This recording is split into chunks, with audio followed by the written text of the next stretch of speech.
Të dashur vëllezër dhe motra, të dashur dëgjues të Radio Maris, ditëlindja është një rast me menu për jetën, se fillon një jetë e re, e në këtë rast e kemi zojën e bekume,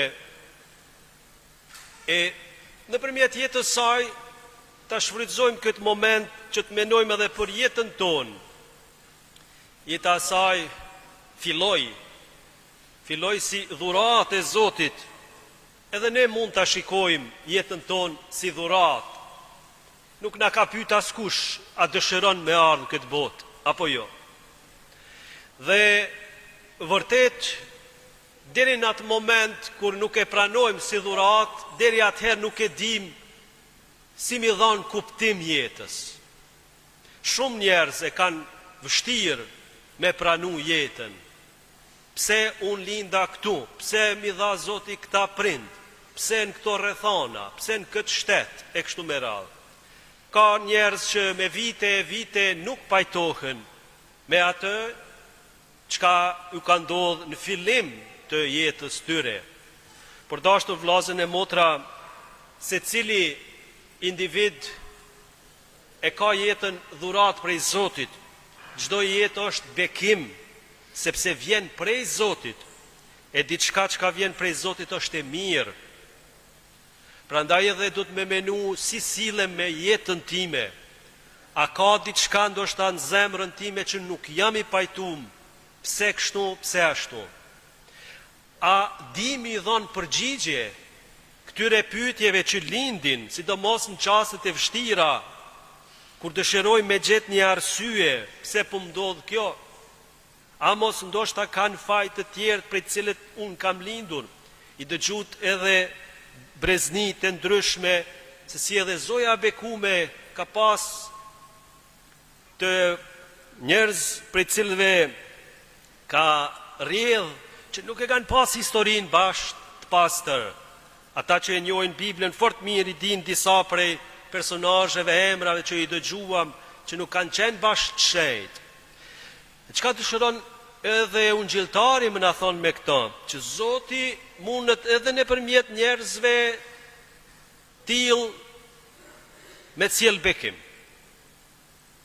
E ne kemi pak vështirë me besuen këta, por në momentin që e pranojmë dhe i lejojmë Zotit më na udhëheq, e shohim që vërtet që ka bekim. Edhe vetëm atëherë fillojmë mi dhon kuptim jetës sonë. Momentin që vazhdimisht ja hedhim fajin dikujt tjetër, ose rrethanave, ose prindërve, ose gjyshit, katra gjyshit e kështu me radhë, atëherë fillon një jetë gjykimi, e një jetë shqetësimi, sepse nuk është kjo rruga e Zotit.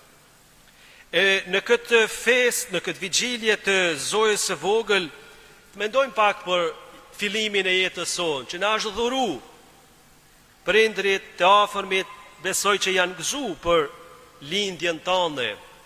Po na mbi gjitha dëshiroj me falendëru Zotin për zojën e bekume që ka zgjedh të pastër, sepse ka pas me le ai që ka qenë i pastër, e që ka me qenën shëlbuesi jon Jezu Krishti. Ta falenderojmë Zotin që zoja bekume i ka thonë po thirrjes së Zotit. Edhe këtu është porosia e dytë e kësaj feste. Përveç që kemi le, jeta jonë është një thirrje, një mision. Zotit thirr me bën diçka për jetës tënde.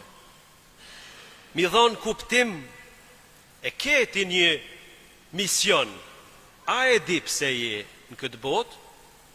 Shumë të këqija vinë sepse njerëzit nuk e dinë për nga vinë dhe ka shkojnë. Nuk janë përgjigj kur kësaj pyetje, prej nga vinë dhe ka shkojnë. A mos ndoshta dhe unë endem në këtë botë dhe nuk e di prej nga jam dhe ka shkoj? Shumë dobësi, shumë vese lindin pikrisht sepse njerëzit nuk janë përgjigj kësaj pyetje. E jeta ta qetë këtë pyetje, vazhdimisht çdo ditë, pse je në këtë botë? Nëse nuk je përgjigj një herë mirë, vazhdimisht ki mu endë këtë botë. Dhe fillojnë pastaj vese të menu që unë jam i lindur për këtë, për atë, për gjanat e kësaj bote, dhe në këtë mënyrë bien grackën e shpirtit të dytë, vetëm e vetëm që mos ta zbulosh ti atë bukurinë e misionit të jetës tënde. Zoti na thret sikur se ka thirr zonjën e bekume për një mision të shenjtë. Ne jemi të lindur prej Zotit, jeta na është dhuru si dhurat për me dasht Zotin dhe njani tjetrin. Nëse se di sepse jenë këtë botë, filo me bën rregull, mi u përgjigj kësaj pyetje. Dhe sinqerisht, unë e kam prejardhin prej dashnije. Dashni Zotit, pastaj dashni prindërve, e jam në drejtim dashnis, pa fund me Zotit. Pra, cili o qëllimi jo në jetës, me dash Zotin dhe njani tjetrin. Krejt gjanat e tjera janë vetëm e vetëm me të një mu me arrit këtë qëllim. Ndeshke familja, ndeshke puna, ndeshke studimi, apo ndonjë ndërmarrje jotja.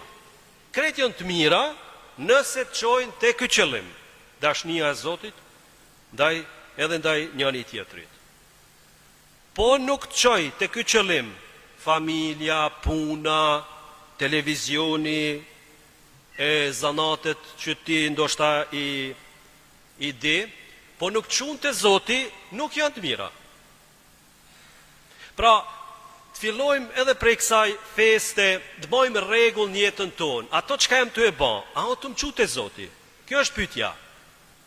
Apo megjithatë është të më largu prej Zotit. Sa do që më duket e mirë, por jashtë një gjë, nëse nuk çon te Zoti dhe te dashnia ndaj njëri tjetrit nuk është prej Zotit. Largoju prej saj. Sa do që është e vështirë një gjë, a mo të çon te Zoti, është e mirë. Duhesh me pranu. Qoftë nga njëherë edhe ndonjë smundje, sepse në shikim të parë ne e kemi vështirë me ditë çka po do Zoti më thonë me këto. Po megjithatë, shumë të mira rrjedhin prej asaj çka Zoti na ka që thojmë na, ka leju më na ndodh. Por kur Zoti nuk çon diçka për me të ndrydh ose për me të poshnue, por me ta zbulu misionin për cilin ka thirrë në këtë botë. E shumë njerëz e zbulojnë misionin e vet na për kryqe, na për halle, derisa ta kuptojnë që në fakt në këtë botë çenkna me dash njëri tjetrin, edhe Zotin. Pra dhe porosia e tretë e zojës bekume është që ajo ka besu në providencë, themi, në sigurinë e Zotit. Zoti ka me siguru rrugën time. Pra i ka besu Zotit. Prandaj ka thonë po Zot, ti po më thu më bë nana e shëlbuesit. Dhe në këtë mënyrë është shembull se si mu rritet edhe ne, sepse besimi në Zot rritet ashtu sikur se rritet edhe në komunikim me njëri tjetrin, nuk mujmë i besu me njëherë, por në Zotin guxojmë i besu me njëherë, sepse është dëshmu me mira vite që ai e man premtimin. Ne njerëzit ndoshta nuk e majmë, por Zoti e man gjithmonë. Të jemi të sigurt, dashur vllazën e motra, dhe në shembullin e zojës bekume, që ka më dal mirë nëse i beson ti Zotit. Qoftë në ditë mira kur e kemi ndoshta ma lehtë mi besu Zotit, po sidomos në çastet e vështira mu rrit në këtë besim që Zoti e di. Zoti është tu i pa këto gjana në për cilat jam tu kalue. Prandaj edhe sonte edhe nesra ti shfrytëzojmë këto momente, pikërisht ta shohim jetën tonë në dritën e jetës së zojës bekume.